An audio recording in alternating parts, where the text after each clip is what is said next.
জাতীয়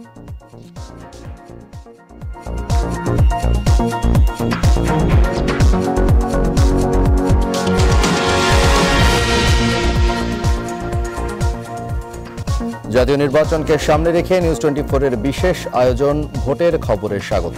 আপনাদের সঙ্গে রয়েছি আমি রাশেদ ইমাম। চট্টগ্রাম সিটি কর্পোরেশন এলাকায় 6টি সংসদীয় আসন। নগরীর উন্নয়নে গুরুত্বপূর্ণ ভূমিকা রয়েছে সংসদ সদস্যদের। ভোটাররা বলছেন, নগরীর উন্নয়নে যারা ভূমিকা রাখবেন এমন প্রার্থীকেই নির্বাচন করবেন তারা। অন্যদিকে আনুষ্ঠানিক প্রচারণা শুরু না হলেও রাজনৈতিক দলের প্রার্থীদের মধ্যে চলছে কথার লড়াই। তারাও দিচ্ছেন নগর উন্নয়নের নানা প্রতিশ্রুতি। চট্টগ্রাম থেকে আহাদুল ইসলাম বাবুর ক্যামেরায় আরও জানাচ্ছেন সজল দাস। চট্টগ্রাম মহানগর 1990 সালে চট্টগ্রাম মিউনিসিপ্যাল কর্পোরেশন নাম পরিবর্তন করে চট্টগ্রাম সিটি কর্পোরেশন করা হয়। গুরুত্বপূর্ণ এই সিটি কর্পোরেশন এলাকায় রয়েছে 6টি সংসদীয় আসন, চট্টগ্রাম 4, 7, 8, 9, 10 এবং 11। আর তাই নগরীর উন্নয়নে গুরুত্বপূর্ণ ভূমিকা রয়েছে এসব আসনের সাংসদদেরও। শুরু হয়েছে একাদশ জাতীয় সংসদ নির্বাচনের হিসেব নিকেশ। এলাকার উন্নয়নে কাজ করবেন এমন প্রার্থীকেই নির্বাচিত করতে চান ভোটাররা।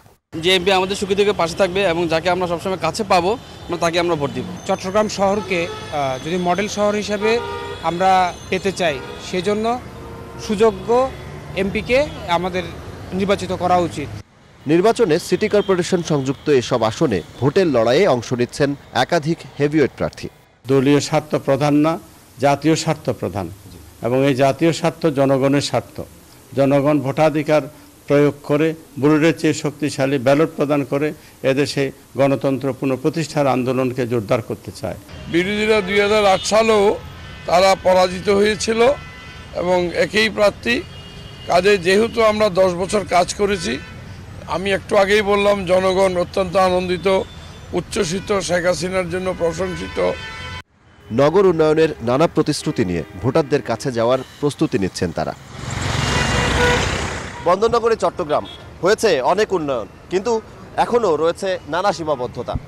আসন্ন জাতীয় সংসদ নির্বাচনে যে প্রার্থী নির্বাচিত হয়ে আসবেন তারা এই নগরীর উন্নয়নে কাজ করবেন, এমনটাই প্রত্যাশা করছেন সাধারণ নগরবাসী। সজল দাস, নিউজ 24, চট্টগ্রাম। জাতীয় নির্বাচনকে কেন্দ্র করে চট্টগ্রামের সংসদীয় আসনগুলোয় ভোট কেন্দ্রিক তৎপরতা বেড়েছে বিএনপির। বন্দরনগরীর 16টি আসনের মধ্যে 13টিতেই বিএনপি প্রার্থী এবং 3টিতে এলডিপি প্রার্থীকে মনোনয়ন দেওয়া হয়েছে। অবাধ, সুষ্ঠু ও নিরপেক্ষ নির্বাচন হলে জয়ের বিষয়ে আশাবাদী বিএনপি। নয়ন বড়ুয়া জয়ের তথ্যচিত্রে ডেস্ক রিপোর্ট। মনোনয়নপত্র জমা দেওয়ার পর থেকেই চট্টগ্রামের 16টি আসনে কৌশলে চলছে বিএনপির প্রচারণা। দল থেকে যাকেই চূড়ান্তভাবে মনোনয়ন দেওয়া হবে তার পক্ষে ঐক্যবদ্ধভাবে কাজ করার কথা বলছেন নেতারা। হাজার হাজার নেতাকর্মী আজকে কারাগারে মিথ্যা মামলায় জড়িত, তারপর আমরা আন্দোলনের অংশ হিসেবে এই নির্বাচনে এসেছি। চট্টগ্রাম 16 আসনে আবারও একক প্রার্থী জাফরুল ইসলাম চৌধুরী। এই আসন থেকে 4 বার বিএনপির হয়ে জয় পেয়েছেন। আগামী নির্বাচনেও জয়ের ধারা অব্যাহত রাখার আশা বিএনপি প্রার্থীর। ধানের শীষ প্রতীক নিয়ে নির্বাচন করে অতীতের মতো বাঁশখালীবাসী আমাকে নির্বাচিত করবে, এটা আল্লাহ রাব্বুল আলামিনের হাতে আমি বিশ্বাস করি। চট্টগ্রাম 10 আসনে আব্দুল্লাহ আল নোমান ও 11 আসনে আমির খসরু মাহমুদ চৌধুরী মনোনীত প্রার্থী হিসেবে রয়েছেন। বিএনপি নেতারা বলছেন, এবারের নির্বাচনে ত্যাগী ও যোগ্য নেতাদেরই মূল্যায়ন হয়েছে। সকল মতানৈক্যের ঊর্ধ্বে উঠে ধানের শীষ প্রতীকে আমাদের চট্টগ্রামবাসী বিপুল ভোটে বিজয়ী করবে। চট্টগ্রাম 14 আসনে 20 দলের প্রার্থী এলডিবির অবসরপ্রাপ্ত কর্নেল অলি আহমেদ আর 15 আসনে বিএনপির হয়ে জামায়াত নেতা শামসুল ইসলাম মনোনয়নপত্র জমা দিয়েছেন। এ নির্বাচনে সুষ্ঠু পরিবেশে নিজেদের ভোটাধিকার প্রয়োগ করে সাংসদ নির্বাচন করতে চান সাধারণ ভোটাররা।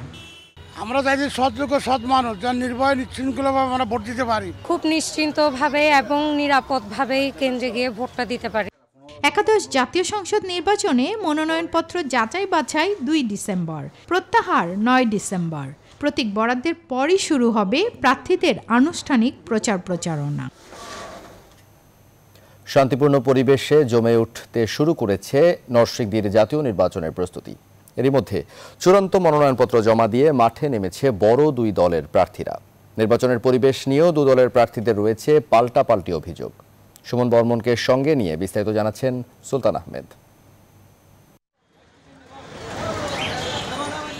ঢাকার পাশের জেলা নরসিংদী, ব্যবসা বাণিজ্য সহ যে জেলার রয়েছে নানা ঐতিহ্য। জেলার মোট 5টি আসনে 16 লাখ ভোটার এবার বেছে নিতে চান তাদের পছন্দের প্রার্থীদের। এরই মধ্যে মূল শহর কিংবা গ্রাম সবখানেই চায়ের কাপে ঝড় উঠেছে প্রার্থীদের নিয়ে। ঘুরে ফিরে আসছে জাতীয় নির্বাচন প্রসঙ্গ। এদিকে এরই মধ্যে নিজেদের অবস্থান জানান দিতে ঘরোয়াভাবে মাঠে নেমেছেন দুই দলের প্রার্থীরা। পাড়া মহল্লায় ঘুরছেন, শুনছেন ভোটারদের প্রত্যাশার কথা। বড় দুই জোটের প্রার্থীরাই আশাবাদী জয়ের ব্যাপারে। নির্বাচিত হলে ঢেলে সাজাতে চান নরসিংদীকে। আমাদের তো আশ্বাসের কিছু নাই, উই আর ওয়ার্কিং। আমাদের চোখের সামনে দৃশ্যমান আছে সবকিছু, এবং আগামীতে আমাদের যে চলমান উন্নয়ন আছে জননেত্রী শেখ হাসিনা, এগুলো আমরা করে যাচ্ছি এবং করব। আল্লাহ যদি আমাকে নির্বাচিত করেন, যুব সমাজের চাকুরির ব্যবস্থা সহ সমাজ থেকে নেশা, মাদকের যে অবক্ষয়, এগুলি মুক্ত করা, নারীদেরকে উত্ত্যক্ত করা, এগুলি বন্ধ করা এবং সার্বিক উন্নয়নমূলক কাজ করা। তবে বিএনপি প্রার্থীদের অভিযোগ লেভেল প্লেইং ফিল্ড পাচ্ছেন না তারা। এর জন্য দায়ী করছেন নির্বাচন কমিশনকে। তবে পাল্টা মত আওয়ামী লীগ প্রার্থীদের। তারা মিছিল করতেছে, মোটরসাইকেল ডাকডোল পিটিয়ে, তাদের মাইক বাজছে, 5টা 10টা করে মাইক মিটিং করতেছে, আচরণবিধি লঙ্ঘন নাই। আর আমাদের এখানে যদি খালি হ্যান্ড মাইক নিয়ে আমরা প্রচার করি, আমাদের আচরণবিধি লঙ্ঘন হচ্ছে। এটাই হচ্ছে লেভেল প্লেইং ফিল্ড। তার নিজেরাই ভয়ে আসে না, কারণ তারা যদি সমাবেশ করে, সেই সমাবেশে আমার মনে হয় না হার্ডলি 100-200 লোক হবে।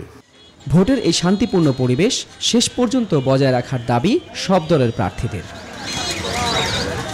সুলতান আহমেদ, নিউজ 24, নরসিংদী।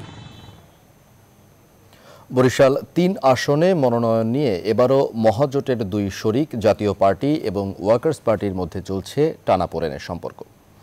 দুইজনই নিজেদের জোটের প্রার্থী দাবি করে শেষ পর্যন্ত নির্বাচনের মাঠে থাকার ঘোষণা দিয়েছেন। যদিও দুপক্ষকেই জোটের সিদ্ধান্ত মেনে নেওয়ার আহ্বান জানিয়েছেন মহাজোটের প্রধান দল আওয়ামী লীগ নেতারা। বরিশাল থেকে রাহাত খানের তথ্যচিত্রে ডেস্ক রিপোর্ট।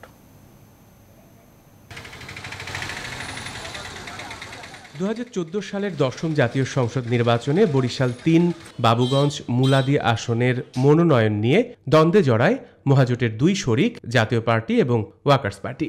2 শরিকদের দ্বন্দ্ব মেটাতে না পেরে শেষ পর্যন্ত আসনটি উন্মুক্ত করে দেয় আওয়ামী লীগ। ওই নির্বাচনে জাতীয় পার্টির গোলাম কিবরিয়া টিপুকে 12,195 ভোটে হারিয়ে এমপি নির্বাচিত হন ওয়ার্কার্স পার্টির অ্যাডভোকেট শেখ মোহাম্মদ টিপু সুলতান। এবারও দলের জেলা সম্পাদক টিপু সুলতানকে প্রার্থী ঘোষণা করেছে ওয়ার্কার্স পার্টি। নিজেকে মহাজোটের প্রার্থী বলেও দাবি করছেন তিনি। আমি বরিশাল 3 বাবুগঞ্জ মুলাদির 14 দলীয় জোট, যেটা মাননীয় প্রধানমন্ত্রীর নেতৃত্বে 14 দলীয় জোট, সেই জোটের প্রার্থী, এবং আমাদের মার্কা হবে নৌকা। আমরা জোটের প্রতীক যেটা আমাদের সিদ্ধান্ত হয়েছে, 14 দলীয় জোট আমরা নৌকা ইলেকশন করব।